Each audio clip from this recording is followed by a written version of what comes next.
it is easy to become numb about media bias these days, so the Ingram Angle is keeping track of the worst offenders of the week. Here now is Charlie Kirk, one of your favorites, founder and president of Turning Point USA. Hey, Charlie. Along with Chadwick Moore, conservative commentator and columnist for Spectator USA, right here in the studio with me. Fellas, thank you for joining me tonight. I appreciate it. Thanks. Hope you guys had a good Thanksgiving. Now, let's begin. Not that the politics ends or the media gives us a break, right? So let's begin with an MSNBC contributor's offensive description of Trump's, even more than offensive, of Trump supporters in the midst of this impeachment battle. The behaviors that I'm seeing here, and this is anecdotal, are very similar to the way that ISIS members are. They are true believers, and this is their reality, and they will not surrender it. They're dead enders. Malcolm, I love your attitude. As we say in Philly, attitude. You got it. Yeah, he loves the attitude there. We're just like ISIS supporters. Charlie, what's your take on that? I mean, it's stunning when you just think they can't go any lower. They say things like that. What I can't just comprehend how Chris Matthews finds that to be somehow positive or favorable. But just to insert some facts about it, it's actually President Trump and his leadership and his administration that were able to execute the successful raid against al-Baghdadi. If they really want to use ISIS and Trump in the same sentence, they might as well use something accurate. Chris Matthews wouldn't like your attitude. I'll tell you that right now. Chadwick, what's your take?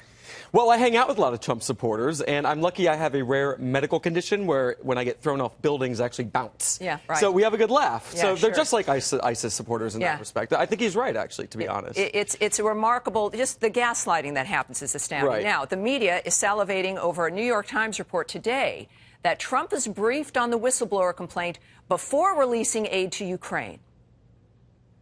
That the only reason he released the aid is he got caught in this whole scheme. The president decided to release the aid when he knew his cover was blown.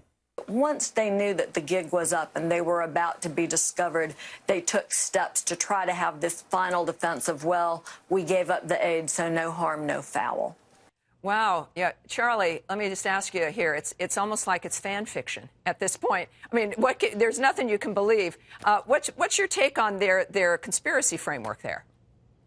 Yeah, that's exactly the word I was going to use, is conspiracy framework. I mean, get caught. In order to get caught, you have to actually do something wrong. He did nothing wrong. He released the aid. He gave Ukraine deadly weaponry and armament that Barack Obama never used. What exactly is the caught that they want to focus on? They use these word bribery. The only bribery we have evidence of, or even close to it, is a former vice president's son who used to sit on a Ukrainian gas board just because his last name was Biden. He had no success or experience in the region whatsoever. Yeah, Chadwick, is this him? Is this a guy who got caught being president? Is that his crime? I think he got caught being president. Yeah. I think you're exactly right. That is his crime, yeah, and not sitting on certain boards and having certain friends in the Democrat Party.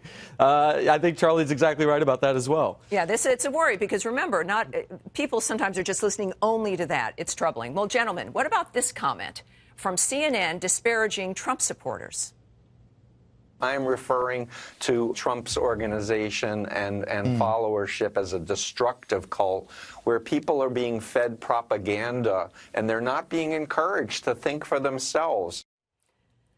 Yeah, Charlie, this is the second time we've seen this, and this is kind of new. Now we've got media clearly, unabashedly, not just attacking President Trump, but going after the supporters, whether it's now we're ISIS fighters or this kind of nonsense.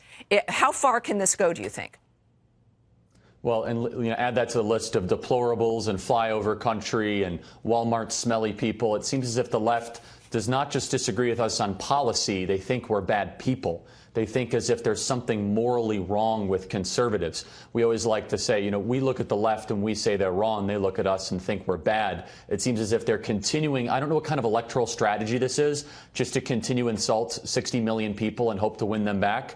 But if this is their strategy, continue to do it. I'm not sure if it's going to work. Yeah, Chadwick, I don't think that they intend to win us back at this point, right? I think you might be right. The first time I thought one party might be acting like a cult was during the State of the Union when all the women congressional members wore white. That looked a little culty to me, if they want to talk about insane death cults on one of the political party sides. Americans get passionate about politics. There's no bones about that. This dynamic of just not even disparagement, but condemnation of your opposition is extraordinary.